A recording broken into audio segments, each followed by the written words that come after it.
Queridos hermanos, en la carrera maratoniana que venimos realizando con la pandemia, es fácil que nos falte la paciencia. La capacidad de aguante se disuelve con cierta facilidad y la reacción de irritación queda al descubierto fácilmente. Llevados de la impaciencia, es fácil que nuestras relaciones con los demás sufran.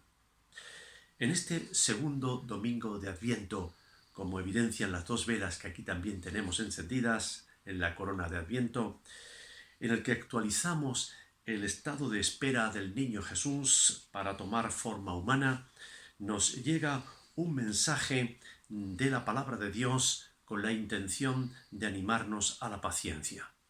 El texto en cuestión se halla en la Carta Universal de Santiago y dice así. Leo en el capítulo 5 los versículos 7 al 11. Por tanto, hermanos, tened paciencia hasta la venida del Señor. Mirad cómo el labrador espera el precioso fruto de la tierra, aguardando con paciencia hasta que reciba la lluvia temprana y la tardía. Tened también vosotros paciencia y afirmad vuestros corazones, porque la venida del Señor se acerca. Hermanos, no os quejéis unos contra otros, para que no seáis condenados. El juez ya está delante de la puerta. Hermanos míos, tomad como ejemplo de aflicción y de paciencia a los profetas que hablaron en nombre del Señor. Nosotros tenemos por bienaventurados a los que sufren. Habéis oído de la paciencia de Job y habéis visto el fin que le dio el Señor, porque el Señor es muy misericordioso y compasivo. Hasta aquí la palabra de Dios. Como hemos leído, la paciencia es necesaria en el estado de espera en el que la Iglesia del Señor se encuentra. El tema de la paciencia no es nada nuevo. El escritor romano Horacio, poco antes de nacer Jesús, escribió unas palabras acerca del uso de la paciencia que encajan bien en nuestro tiempo de lógica e impaciencia. Él escribió: lo que no se puede evitar, hay que llevarlo con paciencia. Esto acierta con la forma en que debemos soportar el coronavirus después de 8 meses de restricciones. Y es que si no echamos mano de la paciencia, el trastorno que nos causa la pandemia lo vamos a proyectar para mal en las relaciones interpersonales.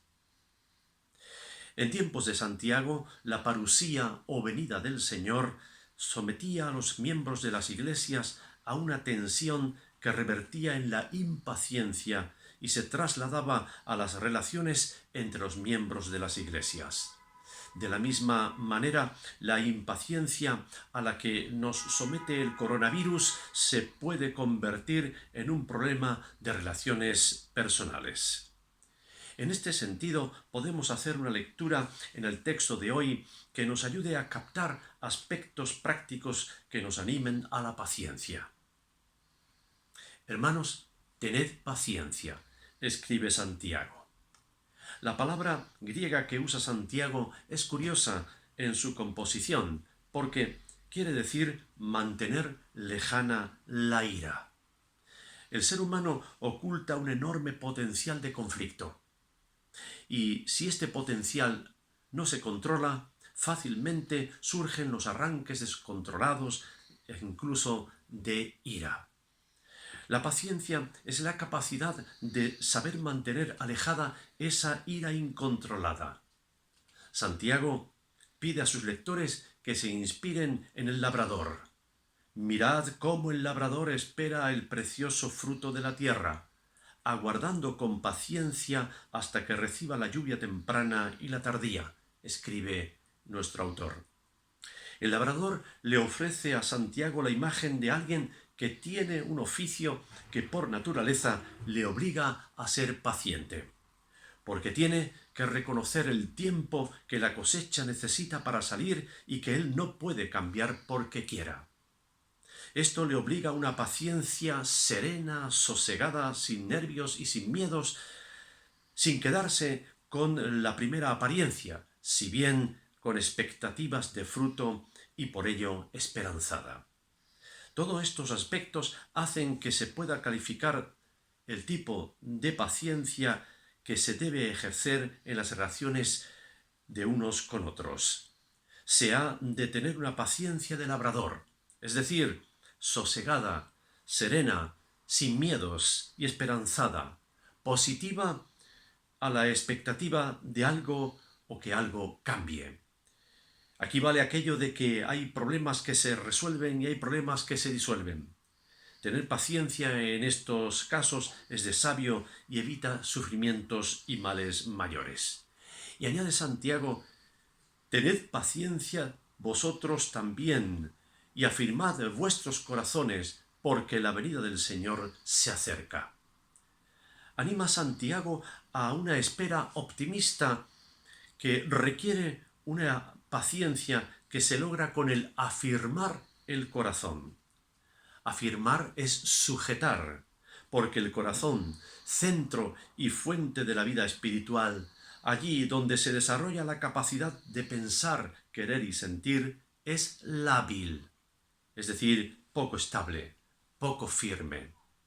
Escribe Santiago en este sentido en el capítulo 1, 26, que el corazón se deja engañar.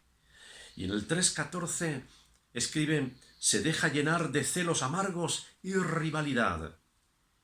Y en el capítulo 5, verso 5, sobre el corazón dice que se deja cebar, engordar con deleites perversos.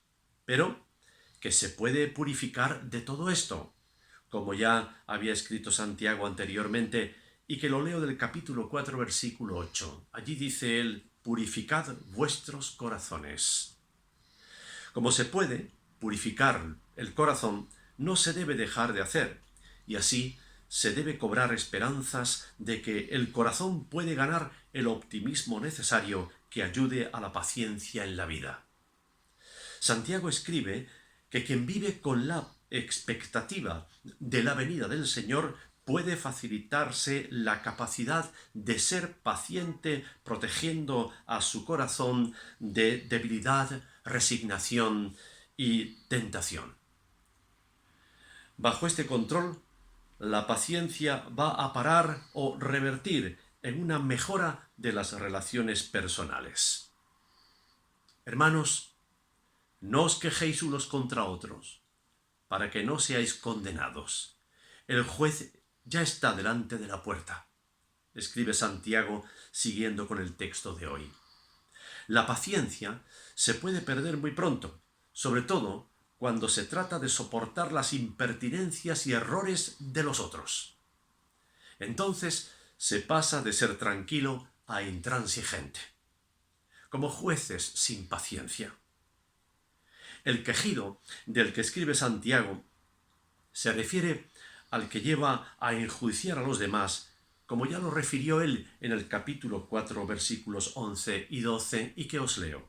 Hermanos, no murmuréis los unos de los otros.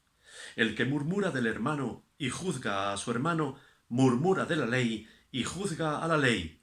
Pero si tú juzgas a la ley, no eres hacedor de la ley, sino juez.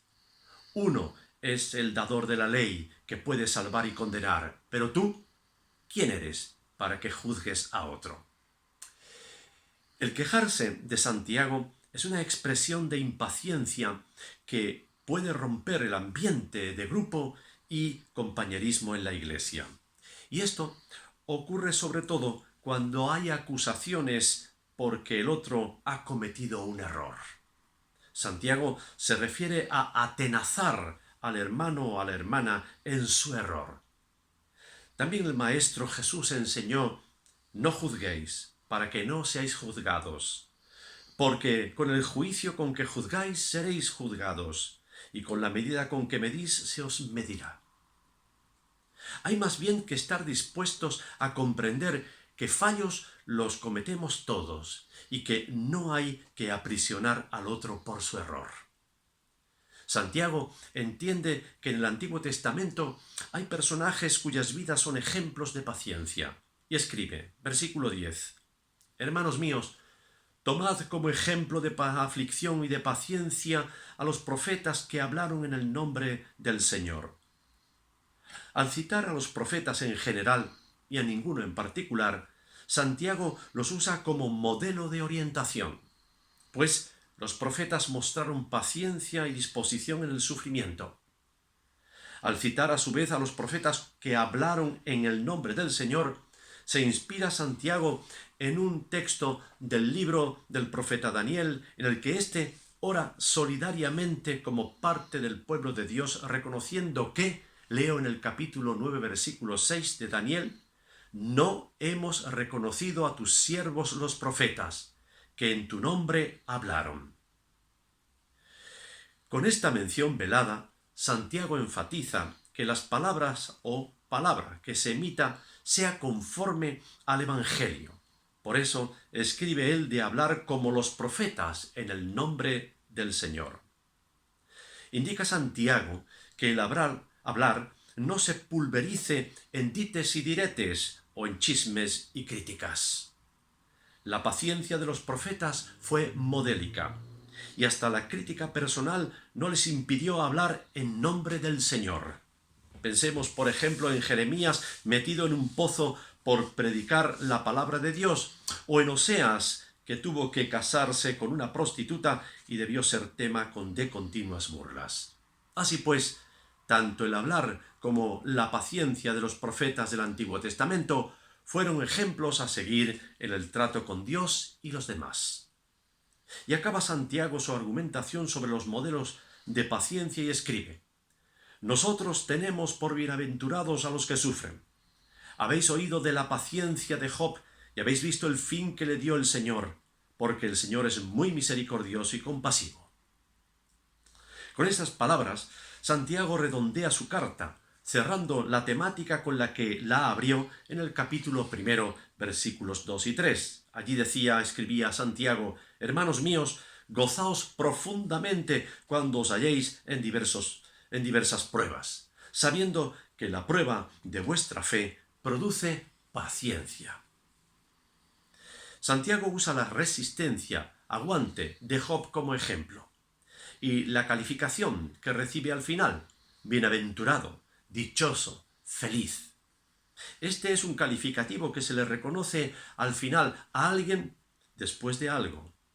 Ese algo tiene que ver normalmente con la paciencia empleada en los sufrimientos, como por ejemplo lo recogen las palabras de Santiago en el capítulo 4, versículos 8 al 10, que dice: acercaos a Dios y Él se acercará a vosotros. Pecadores, limpiad las manos, y vosotros los de doble ánimo, purificad vuestros corazones. Humillaos delante del Señor, y Él os exaltará. En el momento del sufrimiento parece que no haya bendición y felicidad, pero quien resiste será exaltado por el Señor. El calificativo de bienaventurado no se reconoce por adelantado, sino posteriormente, porque es donde se evidencia que la paciencia no fue en balde, pues Dios se la premió. Precisamente de esto se trata en la vida cristiana: de aguantar, de soportar pacientemente a lo Job, pese a los padecimientos. En su momento, Dios nos mostrará su misericordia y compasión, hace entender Santiago en el texto de hoy. Esta es nuestra confianza. Y no es que debamos ser pacientes para recibir recompensa, sino que entendemos que la paciencia es una virtud de la vida que ayuda a un mundo mejor y dignifica a Dios, quien es paciente con nosotros los humanos. Que esta paciencia, soportando el mal, sea finalmente recompensada, como indica el texto de hoy, es una confirmación de cómo hemos de vivir para el bien de todos. Y a su vez una confirmación de lo que agrada a Dios, con quien finalmente vamos a pasar el resto de nuestra existencia. Por ello, mis hermanos, en este tiempo que nos incita a ser impacientes con los que nos rodean por el coronavirus, valoremos en este Adviento, para bien de todos y de los demás y de nosotros mismos, las palabras que escribe Santiago como una invitación que nos viene del cielo y nos dice con respeto y cariño: tened paciencia. En este sentido, feliz segundo domingo de Adviento. Amén.